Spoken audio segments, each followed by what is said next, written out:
মার্কিন সঙ্গীত জগতের কিংবদন্তি কনি ফ্রান্সিস আর নেই। প্রিটি লিটল বেবি খ্যাত এই জনপ্রিয় গায়িকা মঙ্গলবার ৮৭ বছর বয়সে মারা গেছেন। ফ্রান্সিসের মৃত্যু সংবাদ নিশ্চিত করেছেন তার ও রয়্যালটির ব্যবস্থাপক রন রবার্টস।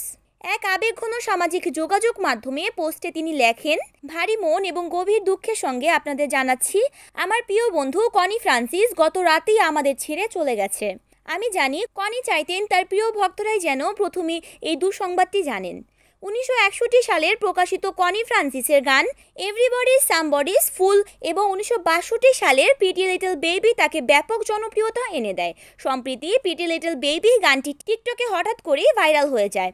এরপর ফ্রান্সিস নিজেই টিকটকে একটি অ্যাকাউন্ট চালু করেন এবং সরাসরি ভক্তদের জন্য যুক্ত হতে শুরু করেন। গানটি এখন বিশ্বজুড়ে এর ভিউ ছাড়িয়েছে ২৭ বিলিয়ন।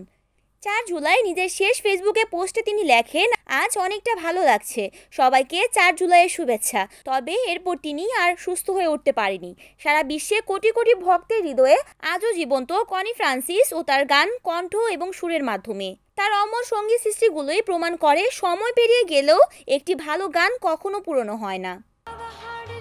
অরণি আক্তার, NAN TV।